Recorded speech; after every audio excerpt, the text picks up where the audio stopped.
திருவள்ளூரில் காதல் விவகாரத்தில் சிறுவன் கடத்தப்பட்ட வழக்கில் 5 பேரிடம் சிபிசிஐடி போலீசார் விசாரணை மேற்கொண்டுள்ளனர்.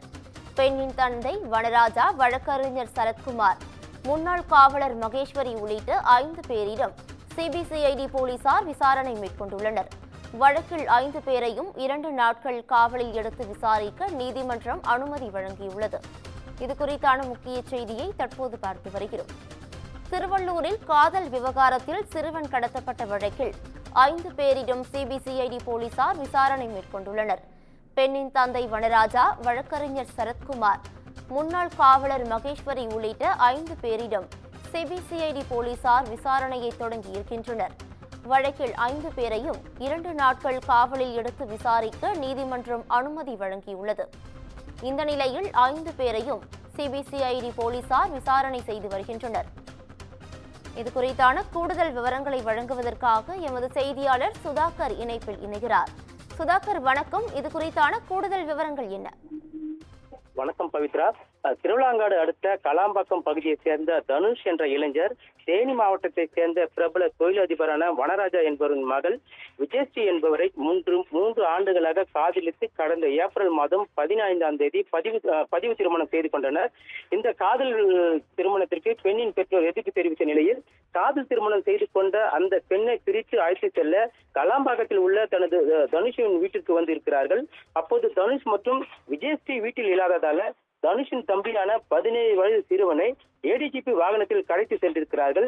இந்த கடத்தல் தொடர்பாக பெண்ணின் தந்தை வனராஜா, முன்னாள் பெண் காவலர் மகேஸ்வரி, கணேசன், மணிகண்டன், சரத்குமார் உள்ளிட்ட 5 பேரையும் கைது செய்து சிறையில் அடைக்கப்பட்ட நிலையில் இந்த வழக்கில் தொடர்புள்ளதாக ஏடிஜிபி ஜெயராமன் மற்றும் புரட்சி பாரத கட்சியின் தலைவரும் கேவி குப்ப தொகுதியின் எம்எல்ஏவுமான ஜெகன்மூர்த்தியை கைது செய்யும் நடவடிக்கை போலீசார் ஈடுபட்டனர். அப்போது பூவை ஜெகன்மூர்த்தி தலைமையாகிவிட்டதாகவும் தொடர்ந்து அவரை தேடி வருவதாகவும் போலீசார் தெரிவித்தனர். இதனை அடுத்து இந்த வழக்கில் முன்ஜாமீன் வழங்க கோரி பூவை ஜெகன்மூர்த்தி சென்னை உயர்நீதிமன்றத்தில் மனு தாக்கல் செய்தார்.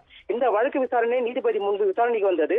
அப்போது இருதரப்பு வாதங்களை கேட்ட நீதிபதி சிறுவன் கடத்தப்பட்ட விவகாரத்தில் பூவை ஜெகன்மூர்த்தி மூளையாக செயல்பட்டதாக ஆதாரங்களுடன் போலீசார் தரப்பில் நிரூபிக்கப்பட்டு இருப்பதால் ஜெகன்மூர்த்தியின் முன்ஜாமீன் மனுவை தள்ளுபடி செய்வதாக நீதிபதி உத்தரவிட்டார்.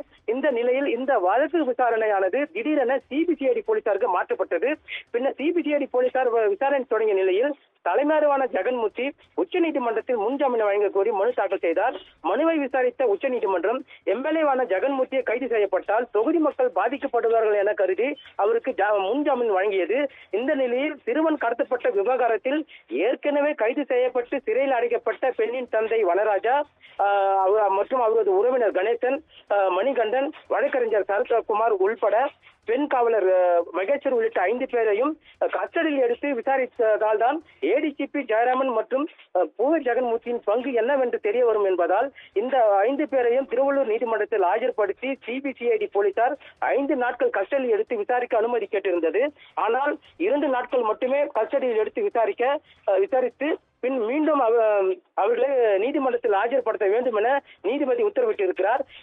இந்த நிலையில் திருவள்ளூர் சிபிசிஐடி அலுவலகத்தில் தற்போது வனராஜா, மகேஸ்வரி, கணேசன், மணிகண்டன், சரத்குமார் உள்ளிட்ட 5 பேரிடம் சிபிசிஐடி போலீசார் தற்போது விசாரணை தொடங்கியிருக்கிறார்கள். பவித்ரா, கூடுதல் விவரங்களுக்கு நன்றி சுதாகர்.